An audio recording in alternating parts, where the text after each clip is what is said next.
ఓం సాయిరామ్. శ్రీ సచ్చిదానంద సమస్త సద్గురు సాయినాథ్ మహారాజ్కి జై. సాయి కుటుంబ సభ్యులందరికీ నమస్కారం అండి.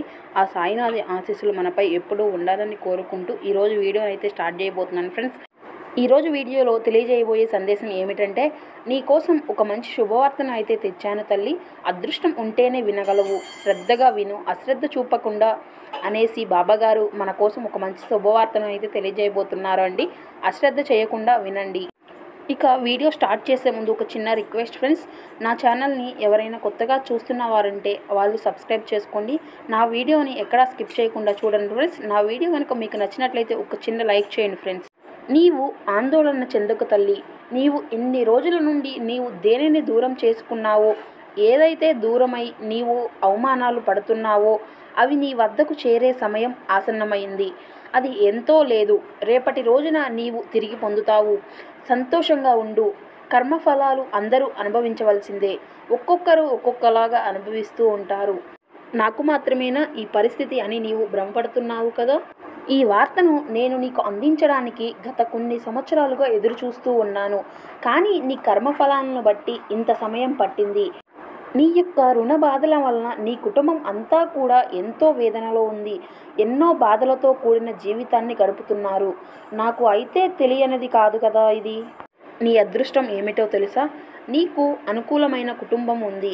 ఎలాంటి పరిస్థితుల్లోనైనా సరే వారు నీకు వెన్నంటే నిలబడుతున్నారు. అందువలనే నీకు అంతటి అదృష్టం కలిగింది.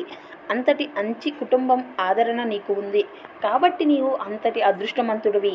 నీవు ఎలాంటి పరిస్థితుల్లో ఉన్నా వారు నీకు వెన్నంటే నిలబడతారు.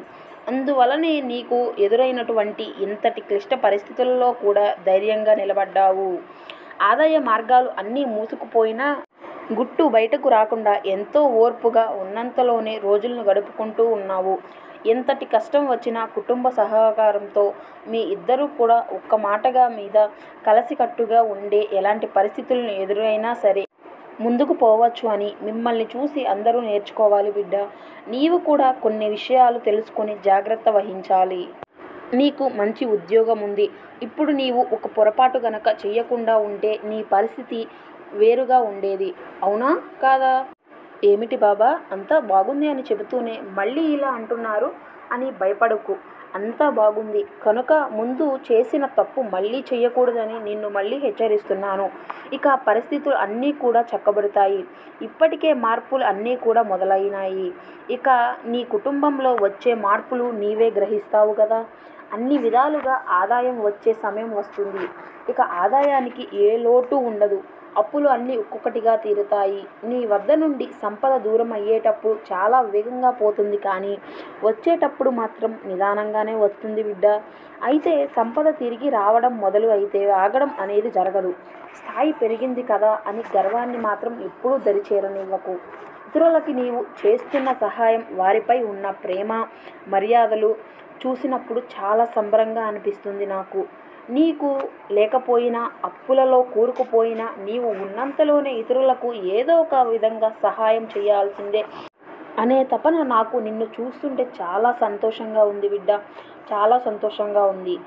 ఈ సేవలను అందుకున్న వారు నిన్ను చాలా మెచ్చుకుంటూ నిన్ను దీవించారు. వారి దీవెనలే నీకు ఎంతటి మంచి జీవితాన్ని వచ్చేలా చేశాయి. వారి ఆనందం, వారి ఆశీస్సులు నిన్ను, నీ కుటుంబ సభ్యుల్ని మంచి వృద్ధిలోకి తీసుకువచ్చింది. అంతే, నీ వంశంలో తరతరాలుగా ధనానికి లోటు లేకుండా చేస్తుంది. నీ సేవా కార్యక్రమాలు ఎటువంటి లోటు లేకుండా నీకు ధనం వచ్చాక కూడా ఇదే విధంగా నిర్వహించు. ఎట్టి పరిస్థితులలోనూ ఆపకు. నీకు ఎంత శక్తి ఉందో అంతే చెయ్యి. దానికి కూడా సరిపోయినంత ధనం సమకూర్చే విధంగా నేను అందిస్తాను. నీ వారసత్వ పరంగా ఈ కార్యక్రమాలు కొనసాగే విధంగా ఏర్పాటు చెయ్యి. 10 మందికి సహాయపడితే వచ్చే ఆనందం వారికి కూడా తెలిసేలా చెయ్యి. నీవు ఎవరికి ఏది పంచావో అదే నీకు అన్ని రెట్లు వచ్చి చేకూరుతుంది. అయితే నీవు ముందుగా చేయవలసిన పని నీ కుటుంబ బాధ్యతలు సక్రమంగా నెరవేర్చుకో. ఇప్పటికే నీవు ఎంతో ఓర్పుతో కష్టాలలో ఉన్నా కూడా ఉన్న దానిలోనే సహాయం చేశావు. కాబట్టి వారి బాధ్యతలు అన్నీ కూడా నెరవేర్చు. తర్వాతే నీ సేవలు అయినా. నీ తల్లిదండ్రులను, భార్య బిడ్డలను నీ పట్ల ఎంత ప్రేమ కలిగి ఉన్నారో అదేవిధంగా నీ యొక్క ఆదరణ నీకు వారి యొక్క ఆదరణ కూడా నీకు చేకూరుతుంది. అప్పుడే నీ మనస్ఫూర్తిగా అన్నీ చేయగలవు తల్లి. అలాగే నీ దగ్గర ఉన్న దానిలో కొంత మాత్రమే దాన ధర్మాలు చేయాలి. అలా కాకుండా ఉన్నది అంతా దానం చేసి ఇంట్లో వారిని బాధలకు గురి చెయ్యకు. ఇలా చేస్తే సేవల వల్ల వచ్చే పుణ్యం కంటే నీ వల్ల కలిగే ఆవేదన వల్ల వచ్చే బాధలు అధికంగా అవుతాయి. కాబట్టి నీ శక్తి కొలది మాత్రమే దానం చెయ్యి. ఇంకా నీకు అన్నీ కూడా మంచి రోజులే బిడ్డ. నన్ను నమ్ము. నేను ప్రతి పనిలోనూ నీకు సహాయపడుతూ ఉంటాను. ఇది నీ సాయి మాటగా గుర్తించు. ఓం సాయిరామ్. సర్వేజన సుఖినో భవంతు. ఇది అండి ఈరోజు బాబాగారి సందేశం. ఈ సందేశం కనుక మీకు నచ్చినట్లయితే ఒక చిన్న లైక్ చేయండి ఫ్రెండ్స్. మీ ఆదరణ మాకు ఎంతో సపోర్టివ్గా ఉంటుంది. Thank you for watching.